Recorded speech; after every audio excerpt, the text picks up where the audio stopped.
All right, welcome everyone to the first episode of PFN Weekly here exclusively on Pro Football Network. You can find us on Twitter, YouTube, Facebook, Twitch, and of course, ProFootballNetwork.com. I am Brett Yarris, and I am your host. I am the Chief Strategy Officer over at Pro Football Network, as well as the CEO of a company called The Behavior Movement. With me tonight, we have PFN's very own insider, Ben Allbright, who is also the game day insider for the Denver Broncos and co-host of Broncos Country Tonight, as heard on iHeartRadio and KOA. With us, we have Cody Roark, who is PFN's content director. He is also the Broncos insider for the Locked On Network. How's it going, fellas? Well, pretty well. Yeah, doing really great. Happy to be here. And there it is. I waited for Cody to give us his first sentence out loud so I can just reassure everybody Adam Schefter is not with us tonight. If you're only listening to this and not watching, just in case there's any confusion, not that we would mind having Adam Schefter, but we are happy to have Cody with us in his place, and we'll take the voice comparison as it is. Now, we're going to jump right into it, fellas. It is 2 days before the NFL's kickoff in what has probably been one of the craziest off seasons and start to a season in league history, given everything surrounding COVID-19, the coronavirus, the college football season, the national response to everything. So much to really think about and talk about. And yet it's crazy to think that in just 2 days, we're going to see the Kansas City Chiefs, defending Super Bowl champions, take on the newly minted and paid Deshaun Watson and the Houston Texans. I want to jump right into that game because it is a game that I think America has honestly been waiting for, something to take our mind off of the craziness that's disrupted our lives.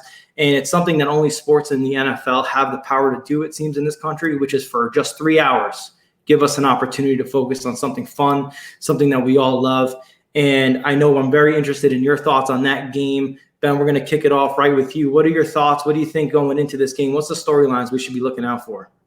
Well, let's look and see what happens with the Kansas City Chiefs and the rust factor. Everybody knows what happens after you win a Super Bowl. A lot of teams tend to have that hangover. So I think you're definitely going to be looking to see how sharp they are and how well they're poised to repeat. I think most of the storylines are really on the Texans side of the house. You know, you paid Deshaun Watson. You moved on from Nuke Hopkins. You've acquired a ridiculous number of running backs that you're never going to use. So I think that, from my side of the house, I'm more interested in seeing how the Texans come about with all this. What kind of team are they now that it is firmly Deshaun Watson's team? And that's always an interesting thing when you talk about the Texans, right? We kind of clown, right, the Bill Belichick coaching tree. And yet somehow Bill O'Brien finds his way into the playoffs every season. Now, you could argue it's because the AFC South is just perennially not a great division to play in. They trade away Hopkins for basically what amounts to a running back. Like Ben said, you're not going to use a second-round pick. And yet they somehow are able to get Deshaun Watson in there, get him paid long-term. Although it doesn't seem like he's being set up for success. Cody, what are your takeaways there? You know, when I look at the Houston Texans, the one thing I think about last year when you take away DeAndre Hopkins was who is the next best option for Deshaun Watson, and that's Will Fuller. And Will Fuller's issue was staying healthy. He had a really hard time doing that, but if he can stay healthy, he's their premier number one wide receiver, and he's very dynamic in the way that he runs routes. He's not quite the catch artist that we saw with DeAndre Hopkins, obviously, but I think for Deshaun Watson, you give him this big payday. It shows that you believe in him as your guy going forward. Now it's up to Bill O'Brien as the GM and the head coach to not only just surround him with talent, David Johnson, we'll see how that works out. I mean, I think that's going to be a work in progress. But obviously you have your first test against the defending Super Bowl champions who I think defensively got better as the year rolled on. We saw them play pretty well against San Francisco in the Super Bowl. My question is, with Tyrann Mathieu on the back end, Juan Thornhill coming off ACL, cornerback's the one position I think is the most concerning for me for Kansas City. I'm eager to see how Houston, Deshaun Watson, and Bill O'Brien decide to attack it. Well, what's interesting is, right, we talk about Will Fuller. And in addition to injuries, the other thing that's plagued him is drops, right? He talked about not being as shorthanded as Hopkins is. And getting open deep is not a problem for him. It's when the ball is coming to him in those moments, can he consistently be that dependable, target for Watson? Let's not forget that the Texans have Kenny Stills, right? For his years in Miami, Kenny Stills was actually the most productive slot receiver. We don't think of him as a slot receiver, but the most productive slot receiver in terms of catching touchdowns from the slot position in the NFL. Another guy who can get open deep. And you try to wonder who fills that void who can run every single route on the route tree, right? Not to say that Kenny Stills can't. It's just not something we've really seen him be asked to do often. He's also had a tumultuous off season. He was arrested during a protest. Be interesting to see how all of those things kind of play out there. But I'm actually going to shift it a little bit to Kansas City. They've had some issues too. Not just are they the defending Super Bowl champions, and we got to look out for that Super Bowl hangover that Ben talked about early on, but they drafted a tackle in the third round, Lucas Niang, only drafted player to opt out of the NFL season due to the COVID-19 risks. Lucas, obviously someone that is close to me. He's one of my clients with the behavior movement. But something that we look at with the Kansas City Chiefs, if you had one situation on their team that could be a weakness, you probably would have said maybe the offensive line, especially when you looked at the Super Bowl. You saw the ease that Nick Bosa was able to have getting to Patrick Mahomes in that game. Some of the interior issues. I mean, we know, DeForest Buckner, who's now over in Indianapolis, was a player who had a great Super Bowl. And so with Lucas opting out and some of the other things going on there, that's an interesting topic to talk about with Kansas City is what do we think about their offensive line? Is Mitchell Schwartz going to be there long-term? Is Fisher really the option on the left side? Have you guys put thought into the offensive line for Kansas City? I think so. I think the guards obviously is going to be a problem with Yang and Tardif both opting out. But, I think that they're strong at the tackles. They've got some serviceable guys that can play the guards, at least this year. Long term, they can't, afford to be without those guys.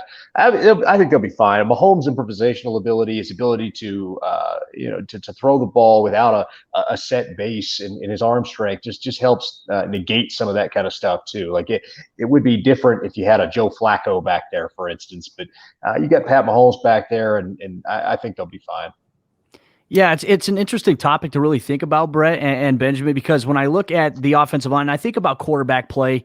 One of the things I always think about is you can make up for some of the deficiencies on the offensive line if you have a very smart quarterback, and the Chiefs exactly have that. Not only is he very smart, he's very athletic too, because how many times have we seen Patrick Mahomes pressured, whether it be on the interior, whether it be on the exterior, he'll reverse motion, and then he'll turn it all the way around and just create more time. And obviously, receivers can stay open because defensive backs can't cover longer than 5.5 seconds. It's asking a lot for a secondary to do. So his ability to improvise, I think, makes a big difference. And obviously with LDT opting out and obviously Niang, they're going to have to figure out how to make hay on that interior. But I also think for them too, defenses in the NFL need to test the interior. They need to be able to get that interior penetration and maintain edge discipline, because really that's the one way you can try to slow down. I mean, you can't really stop him, but you can only hope to contain him a little bit.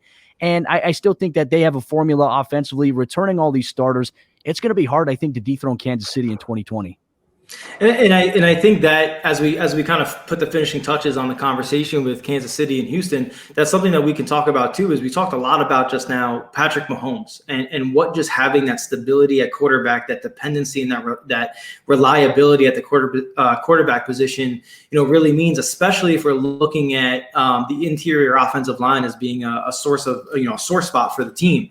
And something that when we look at the two quarterbacks in this game, Patrick Mahomes and Deshaun Watson, we see a lot of that improvisational style, right, from both of them. They both have the ability to get out and create. Here's where I would say is something Houston needs to be. I hope they did a lot of work with Watson during the offseason on where I think Mahomes might actually be a little bit better about this. And I want to just draw your attention, if we can remember that the Texans-Saints game from early last season was actually Laramie Tunsil's first game as the new left tackle for the Houston Texans. And he was getting crushed after the game because Watson took about 3 or 4 sacks that game. And that's something that I noticed that Watson really has an issue with, is he takes his dropbacks way too far, right? Offensive line coaches like to coach their tackles that your quarterback's going to be at about 7.5 to 8 yards behind the line of scrimmage when he gets to the back of his drop. One of the things I routinely see with Deshaun Watson on film, and I encourage all of our viewers to watch this as you're watching the game Thursday night, is see where he ends up in his drop. 2 of the 3 sacks that were attributed to Laramie Tunsil were given up because Watson dropped all the way back to about 11 yards. Now, you don't see Patrick Mahomes do that often unless he's already dedicated to scrambling outside the pocket. Watson does this in the course of his normal drop steps out of, from under center or even out of the shotgun. And so that's something I'd like us to keep an eye on one of the things we're going to do here at PFN Weekly is talk about some of these small little details that may be lost on the casual fan, but with our collective, professional insight might be able to help you guys understand, what the quarterback is supposed to do and how quarterbacks take a little bit of the responsibility for sacks that they give up. And that is something that I personally am going to be looking at with Deshaun Watson as we get into this game. Now, moving on to some of the other games we're going to have week 1, because we're not going to see you again until next Wednesday. So moving on, one of the games that I'm really interested in is Cody. What are some of your thoughts in what are the games in week 1 that are going to maybe potentially, because it's week 1, right? What are the games that are potentially going to make a significant impact on the rest of these teams' season? I want to start things off with a cliche week 1 matchup. You're going to have Tom Brady versus Drew Brees. And I think in that division down there in the NFC South, it's going to be competitive. It's going to be tough.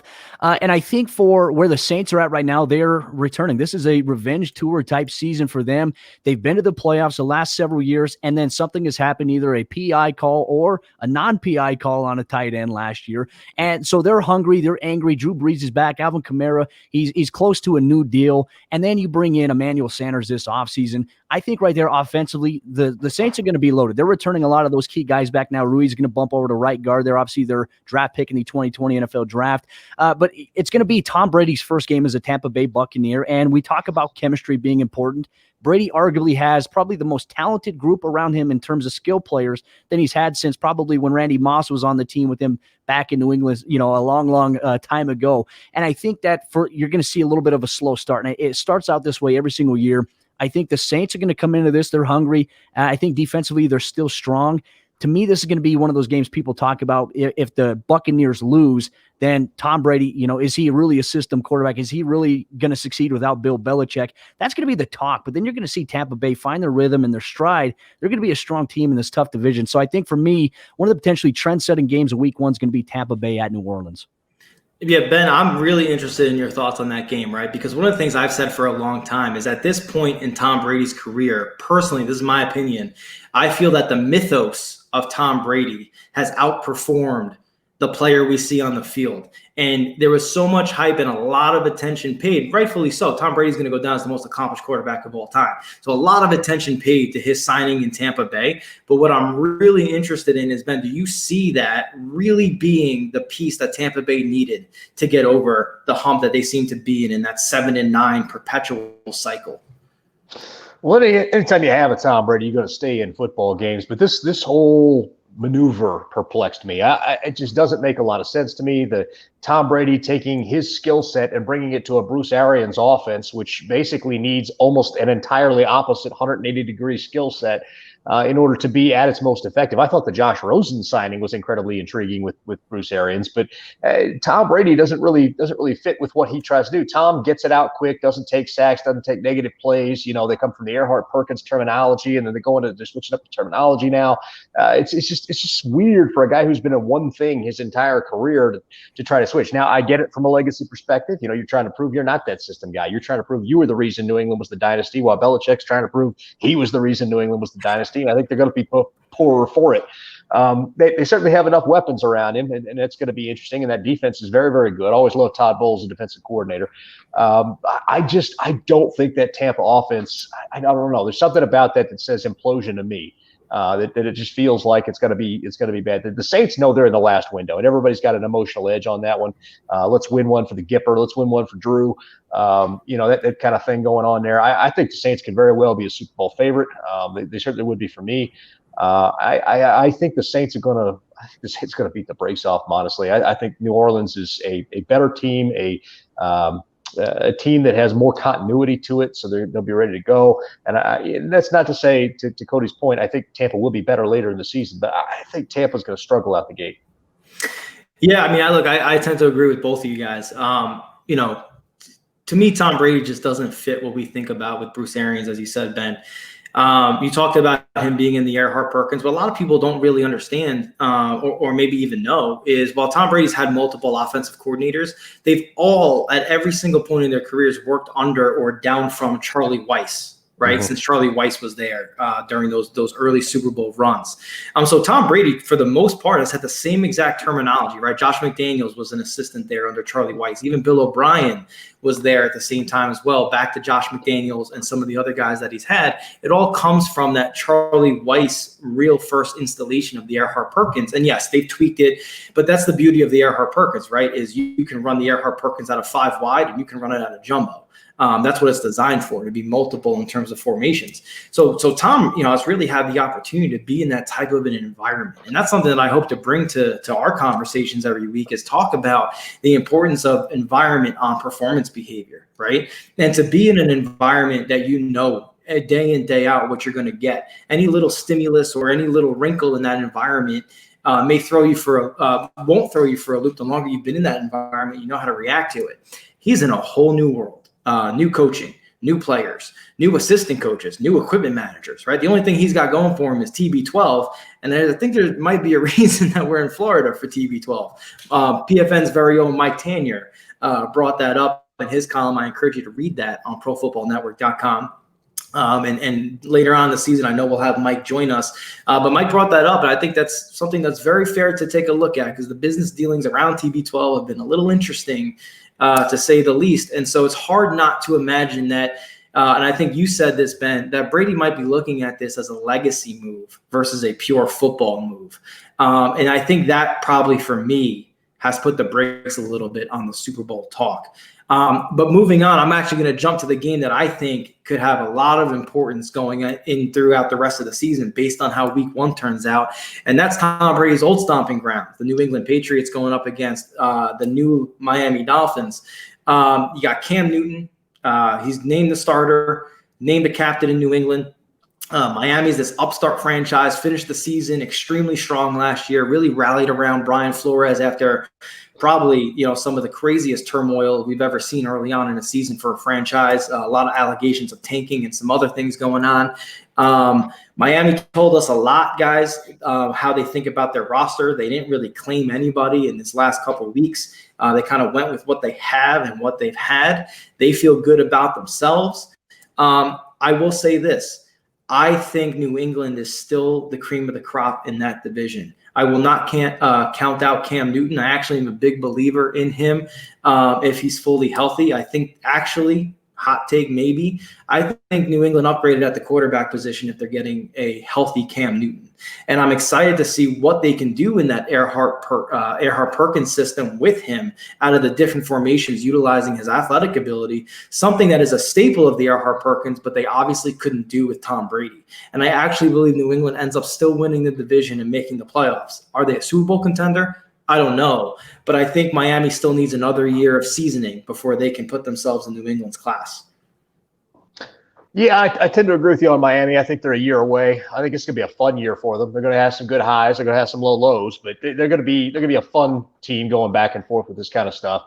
New England's got, I think they've got a good shot in the division. I think Buffalo's the team to beat in that division. It really all hinges on Josh Allen, but Cam, it's going to be interesting to see how he fits in there. That New England defense is going to carry that team this year either way. I mean, it's a very good defense, top 5 in the NFL, and it's going to be good. Even with the defections, it's still going to be good because it's Bill Belichick. So even with the COVID opt-outs, you got to watch for New England. I'm watching this one just like you because I'm interested to see the Cam Newton experiment. I'm interested to see how long Ryan Fitzmagic can hold off Tua there, but.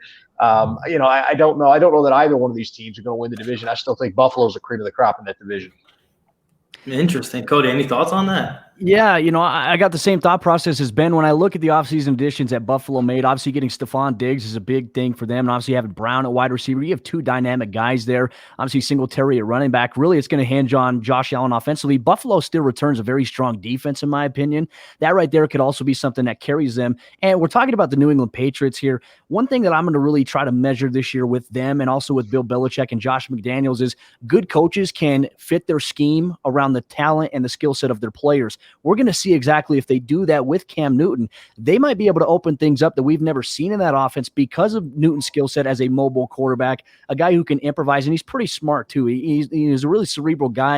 And I think a lot of people tend to lose that based on just some of the antics they've seen from Newton in the past, but he's one of those guys that really does prepare. And I think if he's fully healthy, he'll be a difference maker. Defensively, though, with New England, it doesn't matter if Patrick Chung opted out. The next guy that they're going to have up there, Bill Belichick, works exclusively on making sure that they have buy-in. And that's one thing with the Patriots, why they're good every year, because they have cultural buy-in. It's not an easy place to play. Many players, even Rob Gronkowski even said that. It's not the easiest place to play, but you get the best out of the coaches, and the coaches get the best out of you. That's going to be a difference maker this year, I think, for New England in that tough AFC East division.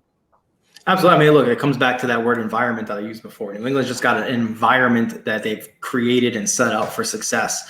And they find out very early on if players come in there can handle it or if they can't. We looked at players like Hainsworth. We looked at players like Ocho Cinco, right? They just couldn't get into that environment. They couldn't mesh in that culture. It's not that they were bad players, just not an environment for them. But those who thrive in that environment usually help New England on to storied success. And, one of the things I'm interested in, you guys bring up Buffalo. Guys, I'm not a believer in Josh Allen. Josh Allen, he is not good at the one thing that you really have a hard time teaching at the next level, and that's accuracy, right?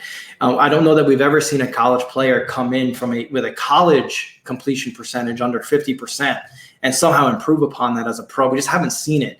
And in his 2 years, really, as a player in Buffalo, we haven't seen it get better there. I mean, one of the reasons that they haven't been able to really take that next step is his accuracy just really needs to improve. What we know, and we know this at PFN, if you guys follow us and you look at our offensive share metric, that's our exclusive analytic metric that we have here at Pro Football Network. And what that does is it helps us measure an individual player's actual contribution to his statistical production by just looking at the things they do on the field that only they are in control of.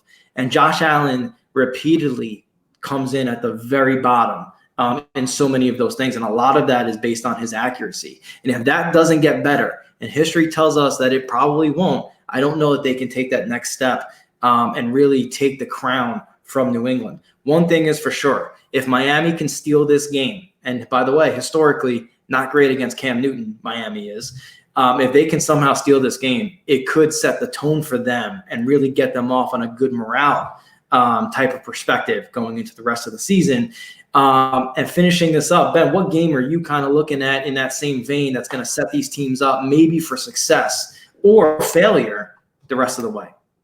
Well, for me, it's one right close to home. The Denver Broncos against the Tennessee Titans. You're talking about two teams that are probably number 2 in their division. Both these guys, even with the expanded playoff format, need to get out on the right foot in order to make this work, probably for different reasons. Denver, very young on the offensive side of the football, need to build that confidence, that rapport, and get in there early so that they're able to put that fear into opponents. For Tennessee, you invested a ton of money into Ryan Tannehill and Derrick Henry, and that shelf life has got to be short. I mean, you've got a big bruising running back that's going to take hits. How long does that last? Ryan Tannehill, he's been in the league a while. How long does that last? So if you're Tennessee, you need to get out there, and you need to get out there quick because you're going to have some tough games ahead of you there in that division. I think Tennessee's division overall is going to be tough because you've got obviously the Texans. I think the Colts are going to be vastly improved with Phil Rivers, and I just think that division, Jacksonville will be a cakewalk or whatever. The rest of that, it's just it's a tough division. So I think both these teams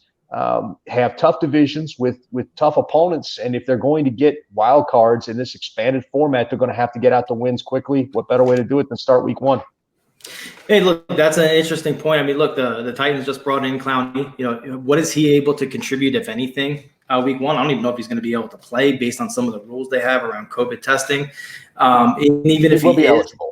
He will be eligible. So even if he is, what can he reasonably contribute? Take a whole offseason basically off, no camp, no anything. Although I will tell you, I know the guy's a workout champion. He keeps himself in great shape. I'm not worried about the effort level. I just wonder from a defensive play calling perspective, what can you really expect out of him? I'm excited to see what Drew Lock does in year 2, guys. I thought he flashed a good amount of the time last year as a rookie in an uncertain environment. You're coming in for an injured Joe Flacco when he took that hit from Ben Vanagoo against the Colts. Locke has to step in a position he maybe wasn't immediately ready for. And I thought they did a really nice job. They switched offensive coordinators, see what kind of an impact that has moving forward. Cody, look, Denver is close to your home as well. You are the Broncos insider for the Locked On Network. And so I'm very interested in your take on that as well. What do you think Denver really has against Tennessee in week 1? Well, this will be a game that we obviously recap in depth on next week's PFN Weekly. But, looking at this matchup, a part of me is trying to figure out, has Tennessee or will they add any new wrinkles offensively? They run a lot of 11 personnel. We know Jonnu Smith is taking the next step to be the guy at tight end there, Ryan Tannehill. And then you also have A.J. Brown, who was very impressive last year as a rookie. Are you going to be the team that continually is under center and you go handoff, and then on third down, you go play action, quick dump off? Those are the things. You can't be so one-dimensional because you get picked up on. And I think last year, the Broncos coming into this matchup, they held Derrick Henry to only 28 yards on 15 carries. They really stymied up a little bit. To me, the biggest question is going to be, can they be consistent? Now, no preseason games. The biggest thing I'm looking at, you got to tackle Derrick Henry. You haven't tackled at all, hardly ever. And what you're able to do in practice is very minimal. And Kareem Jackson had said it in a press conference earlier today, talking about we just got to go back to our instincts and what's second nature to us, and that's tackling and that's hitting guys. So I think for the Broncos, what I would do if I'm Pat Shurmur here, I'm looking at where Jadeveon Clowney is. I'm going right at him because he hasn't had that action. He hasn't had the bang in the contact yet. He's one of those guys you got to go after, and you got to show look, we're not scared to attack him.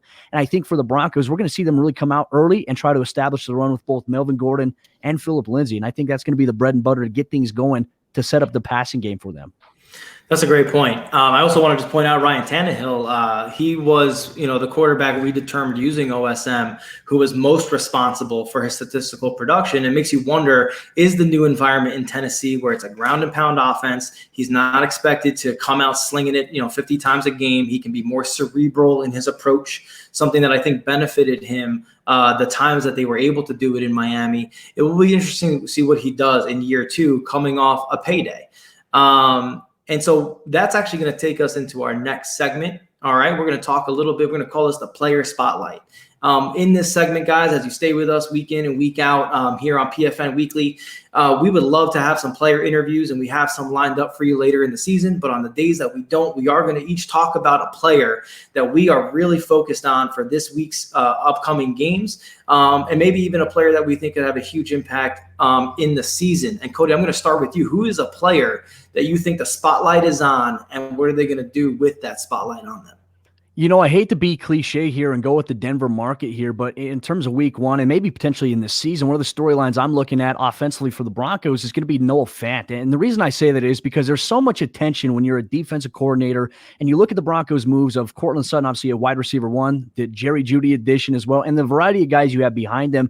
You're going to see a lot of focus, I think, from defensive coordinators really trying to not only once just stop Cortland Sutton, but they're going to have to account for Jerry Jeudy, whose route running ability is just, according to NFL wide receivers, even star receivers who ask him, hey, how do you do your release off the line of scrimmage? What is the, you got veterans asking him for tips, and he's a rookie. Those dynamic players right there are going to, cause a lot of attention, which I think are going to create opportunities for guys like Noah Fant, even the running backs out of the backfield, and even Tim Patrick, who's going to be the number 3 receiver for Denver. But I'm going to focus here on Noah Fant a little bit. We saw him take strides with Drew Lock as the quarterback. He didn't quite have that necessarily with Joe Flacco. And there were times where Joe Flacco's ball placement wasn't always the best as well. And we can even reference the Tennessee game last year. There was one where he just threw it right behind him, and Noah Fant got a lot of flack because he didn't adjust his body to it. But the thing with Noah Fant I look at last year as a tight end, he got off to a slow start. He finished with 40 catches and 562 yards and 3 touchdowns. But the thing that stands out to me, of those 40 receptions that he had, 23 of them were for first down. So about 57% right there for him. He's going to be a key player, I think, is going to get a lot of attention from Drew Lock when Jeudy and Sutton see a lot of attention from the opposing defense, especially with Byard lurking over the top. I mean, Ben, look, we know Denver's close to you as well, right? As the Broncos game day insider for for KOA. One of the things that I think is very interesting, okay, as Cody talks about Noah Fant, is last year you could argue that he came in with a lot of hype, one of those 2 highly touted tight ends coming out of Iowa. An inconsistent season. We talked about Will Fuller with the drops. That was something that Cody alluded to and that we did see from Fant. And you bring him in because he's a guy that I like to call your bailout tight end, right? He's a guy that you're hoping can make those tough adjustments, can make those tough catches on third down. And something he's able to do is convert first downs, but can he be more consistent? Ben, you've been at camp. You've kind of seen what's going on. What are your thoughts on Fant and how he projects for his sophomore season? Well, first of all, if you go back and look at the tape from last year, yes, he did have some things that counted as drops, but really it was more about him tracking the ball in the air. Especially if you go back and look at the Kansas City game, it was less about just dropping the ball and more about just losing the ball and not being able to track it. It looks like throughout camp this year, he's kind of solved that a little bit. Now, I will say this: Pat Shurmur offense likes to heavily feature the tight end. They love to use that tight end pop screen play and get the tight end a little bit of blocking and rumbling downhill. And I think that's going to be good for Noah Fant. Just put the ball in his hands and let him create. I think that last year having him run that stupid tight end reverse to start the season or whatever, and all that kind of stuff they were kind of trying to do with him to just get the ball in his hands. Hey, just put the ball in his hands in space and let the man rumble. You get him out there. He's too big for a corner to drag down. He's too fast for a linebacker to keep up with. You put a couple blockers out in front of him, you see what happens. And we saw what happened when he finally broke the big one out there coming across the field on the Browns game. I think they finally figured out how they need to use him, and hopefully that will carry forward. I talked to Noah pretty extensively last week, and he's excited about it. He's a guy who's like, I see the mistakes I made my first year. I want to get better. I want to be stronger. I want to go out there. I want to be physical in the blocking game. He wants all those things, and so I think that he recognizes it as very self-aware, and I think he's trying to do what he can to program himself into this offense and make himself kind of the second target in this offense, really. I mean, it's so huge that you bring up something like being able to track the ball, right? When we look at drops, and it's something that I even said, right? We look at drops, we just see the ball hitting off someone's hands, and we just assume that they have bad hands or they're not consistent with their hands, whatever the case is. When I work with players, whether it's D-line, O-line, receivers, whatever the case is, the first thing I always say is see your target. First thing we work on, see it. See whatever it is you have to do, you need to see it. And when we talk about catching the ball, when I'm working a drill, I like to reinforce with my guys, see the ball in your hands. Don't track the ball and then start thinking about 2, 3, 4, 5 yards down the field. What am I going to do with it? See the ball hit your hands. And once you get consistent at that, all of a sudden you start to see what we could do with yak and all those things. And so that's something I would encourage Denver fans and NFL fans to watch as they watch Denver, week 1 against the Titans is what is Noah Fant going to do? Do we see him tracking the ball better? Start to look at his helmet. Where's his helmet when the ball's in the air? Where's his face mask pointed? Is the face mask following the trajectory of the ball, or is it in one location as the ball's coming in? That's something that as a fan we can start to look at and start to understand a bit better as what's causing either the consistency of dropping the ball, right, or the improvement we hope to see from Fant as Cody's player spotlight. Ben, going to kick it over to you. Who's a player that you are really focused on and think that when the spotlight is on, they could do some stuff for their team? Well, I don't know if this guy certainly did plenty for his team last year. I want to see if he's able to replicate that, and that's Lamar Jackson.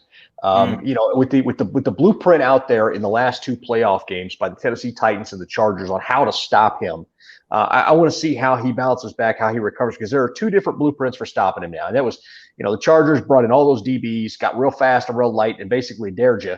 And then, the Titans, they just sugared the A gaps, kept coming at you, throwing everything at Henry, and said, "You guys throwing everything at the running back." Said, "You're going to have to throw on us. You're going to have to beat us throwing." He couldn't do it, and so I want to see if he's able to be that multidimensional weapon. He's got the best OC for his game in Greg Roman out there, a guy who's actually willing to adapt an offense to a mobile quarterback.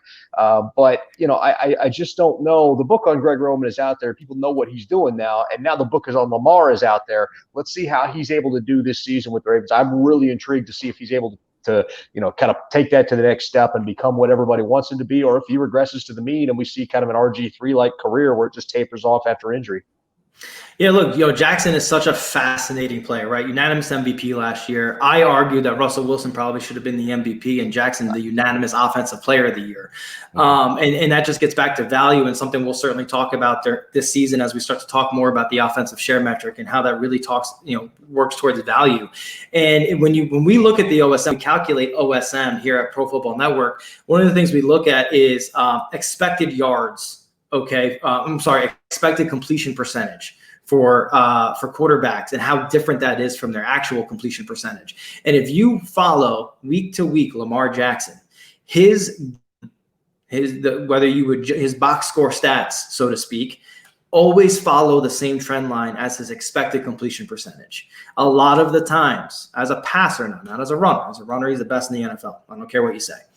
But as a passer, when the expected completion percentage is in the negative, right, when he completed less passes than he otherwise should have, he tends to not have a great game as a passer. And that's what we saw in the Titans game, in that playoff game. They limited him as a runner, okay, and they forced him to pass the ball. Now, we talked about the Erhardt-Perkins system with Tom Brady and the New England Patriots and what that might look like in Tampa Bay. Lamar Jackson came from the Erhardt-Perkins system in Louisville, okay, with Bobby Petrino. And something that Greg Roman has actually found. They run the Erhardt-Perkins in Baltimore with Greg Roman, but they've tailored it to Lamar Jackson, the athlete, and not Lamar Jackson, the passer. And it's very interesting to see, like you said, Ben, what teams do now that the playbook is kind of out there. Cody, do you see Lamar Jackson repeating as an MVP? Forget even as an MVP winner, but do you see him repeating as an MVP candidate? Because I'll say this, Russell Wilson last year I thought was robbed of the MVP. Because I think, and this is the way I would put it, if Russell Wilson was a starting quarterback with his running ability for the Baltimore Ravens in that same offense, they might go undefeated and win the Super Bowl. Now, that might be a hot take. Okay, yeah, maybe they lose a game or two, but I definitely think they're the team to beat in the NFL. If you put Lamar Jackson in, for lack of a better term, the shit show of an offense that Seattle runs out there every year, which is basically like everyone get open and hope Russell, can figure it out. I don't know that Lamar could thrive in that type of an environment. Okay, going back to environment. And so, Cody, do you think Lamar has what it takes to take that next step? Because this goes back to Josh Allen, as we're talking about Buffalo earlier. Accuracy is an issue. Can you coach that? Can you get better with it? I think when you have the mindset that Lamar Jackson has, I think, yes, absolutely you can. Because one of the storylines I remember when they played the Chargers in the playoffs and they just absolutely got embarrassed because they really forced him to throw the ball and he really couldn't do it. He didn't have the success doing it that we saw him have improved success the next year. He really took that to heart. He listened to everything, and he's a guy that takes things personally. He remembers everything, and he works really hard. Now, I think with what Greg Roman's done with him, you could see that next step. Now, I think it's going to be the biggest test. Will he take the next step there? You do have Hollywood Brown as a wide receiver there. Can he stay healthy? You add the SMU connection with Prochet you added there. That might be a big storyline for them to follow. And then also in the running game too, you got to be able to have that perfect balance to where your quarterback's not taking all these shots. And as we alluded to with the RG3 scenario, you don't want your guy that can be athletic, can be mobile. You don't want him to take all those shots in the open field, especially against linebackers. You look at that AFC North division, it's tough. They got scrappy defenses all across the board. You cannot allow him to take those kind of shots there. But I do think the talent around him, he has the ability to maybe do it. But like I said, I think with Russell Wilson in Seattle, he was the clear-cut MVP candidate last year. If Russell Wilson goes down with an injury, that Seattle team, they plummet. They become probably the last team in that division in the NFC West there. With Lamar Jackson, you lose him. Obviously, it's going to take away some wrinkles offensively, but I think they have a strong enough team around him defensively that they could withstand that. So I think the biggest test is going to be, can Lamar Jackson take the next step? Can he improve on his passing? That's going to be the biggest question mark. Hey, there's no doubt that Lamar Jackson has the character and the work ethic to figure this out, right? If he doesn't figure it out, it will not be for a lack of those two things. I think we can all, certainly say that. It will be interesting to check that out as we go on. For my player spotlight, I am actually going to highlight a rookie defensive lineman who is going to play in this first game of the season for the Houston Texans. His name is Ross Blacklock out of TCU. I have had an opportunity to consult on Ross's case early on. He was unsure if he was going to come out for the draft this year. I know Gary Patterson down in Fort Worth at TCU was really leaning on him to come back. He was kind of wavering back and forth. Ultimately, we helped him make the decision to come on out. And thank God he did, because he was a high draft pick, named a starter this week on that Houston Texans defense next to J.J. Watt. You got Charles Omenihu, who former Big 12 Defensive Player of the Year, going to start on the edge over there. Ross is such a fascinating player. He's a huge human being with quick twitch out the ass, and I'm really excited to see what he's able to do. Had some great games against Baylor where he just embarrassed offensive linemen off the snap. I'm excited to see what he does, because he's not a guy you can throw bodies at, because if you throw bodies at him, you got plenty of weapons on that defense, especially with J.J. Watt probably going to be next to him. You slide J.J. in at the 5 and you have Ross at the 1, right in that odd front defense. Where are you going to send the guard? Where are you sending the center? Okay, so I think Ross has an opportunity here to really have a great season. I think he's in a great situation, a great environment. Not often that we highlight a rookie, but it's also not often that a rookie gets to start in a prominent defense, in a playoff caliber defense week one. So I'm very excited to see kind of what happens with him. Really great kid, hard worker, cares a lot about his ability to perform on the field, something he puts a lot of time and effort into. And so I am very excited to see how he does on under the lights, by the way. How's this for your first game? First game of the season against the defending Super Bowl champs. So it'll be really interesting to see how he performs. Any thoughts on that, guys? Well, he's got some big shoes to fill, literally and metaphorically, with DJ Reader, being gone now up there to Cincinnati. I think having him next to J.J. Watt makes J.J. Watt better. I mean, at the end of the day, that's what's going to happen. You go to see Blacklock get some interior penetration early. They're going to try to compensate for that. That's going to make it a lot easier for J.J. Watt to kind of do what he does. So I think that'll be good for both of them. I don't know if he's I don't know enough of him yet to know if he's a difference maker at the NFL level. Obviously, the Texans think he is. They're letting him out there to start. But I'll certainly have my eye on that one. That'll be one we're watching because, Mahomes, for the one way that it seemed like people were able to kind of shake him a little bit was double up those A gaps, get some pressure through there. And if you did, moved him off his spot, he turns his back sometimes as he's trying to exit the back of the pocket, takes him out of the play a little bit, then you could get him for some big sacks. That slowed down Kansas City's offense. Not an every down thing, but you can get some of those a game, and that can be a game changer. Yeah, that's a great point. I mean, and I think it also shows, right, the Texans, they lose DJ Reader. They go out and they bring in Blacklock to come in and kind of fill that hole a little bit. It makes you wonder, is there a shift going on in the NFL where they understand that the fastest way to the quarterback or the fastest way between points A and point B is a straight line? And so you get an interior guy that can create that pressure up the middle right away.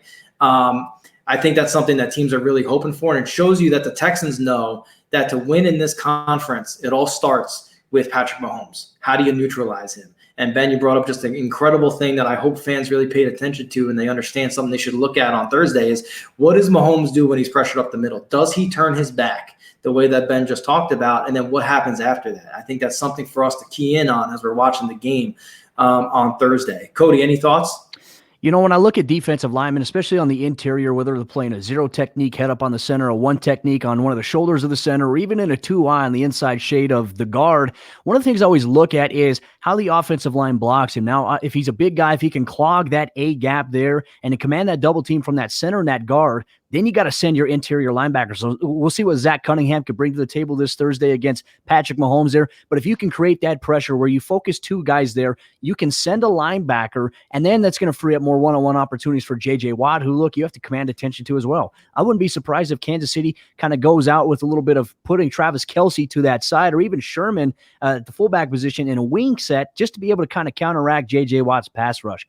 But I think that's going to be a big key for me, is seeing how the linebackers play when a guy like Blacklock is going to be getting those double teams on the interior A gap. Hey, and as we finish up here, that's a great point. Think about, and something for everyone to watch, let's find out where Ross lines up play to play, right? Is this a guy who's just going to be in the one tech or that 2-eye kind of filling up those A gaps? Can you kick him out to 5, have him play that other end spot in that odd front? And can you do it? Because they move JJ around a lot, right? JJ can pretty much line up anywhere. How do you use that ability and see what Ross can do? Because Ross is not your typical nose tackle in an odd front, right? He's not that Paul Soliai, that Vince Wilfork who goes down. Wow, Paul Soliai, that's a throwback to an era gone by. But he's not one of those guys, but he's a guy that can do that job in addition to other things. And so that's something that I think we'll keep an eye out for. Certainly I will, is where's Ross line up? What do they do now that they have so much versatility among their players in that odd front, which by itself allows for versatility. Moving on to our final segment of the show, and thank you guys for staying with us as we're here every single Wednesday throughout the NFL season on PFN Weekly. Ben, we like to call this League Rumblings, right? PFN, you're an NFL insider for Pro Football Network. You've broken some huge stories for us going back to your time with us starting last year. Any League Rumblings we should be talking about, thinking about as Week 1 gets set to kick off? The Dak Prescott deal's the main thing that's sitting out there right now. Dak's been sitting there laughing all the way to the bank with how the Cowboys have mismanaged this thing, and he absolutely played his hand perfectly, beautifully. Quarterbacks are starting to realize how they can do this and get the max amount of money. Dak's totally willing to play on the tag. He was waiting for Pat Mahomes and Deshaun Watson to reset the quarterback market anyway. He wasn't going to sign anything before that. They started down the right path last year. Last September, they got close to a deal, and then it ends up being a thing where Dak's like, nah, we're just going to wait till Mahomes and Watson get done. So now that Watson's done, now that market is officially set, look for that Dak Prescott deal to get done here fairly soon. They're working on that. They want to get that done. Dallas wants it. Jerry wants it done, and if Jerry wants it done, it's going to get done. Yeah, I mean, look, it's certainly fast. We saw Kirk Cousins do this in Washington, right, where he just played out the tag until he finally got that fully guaranteed deal out of Minnesota. I think we can all argue that Dak Prescott has such a higher ceiling than what we thought Kirk Cousins had at that time. It'll be really interesting to see what those numbers come in at, and it'll be really interesting to see what Jerry's finally willing to concede. You got to remember, you give Dak that deal, makes a lot of tough decisions with the rest of that roster, moving forward in Dallas.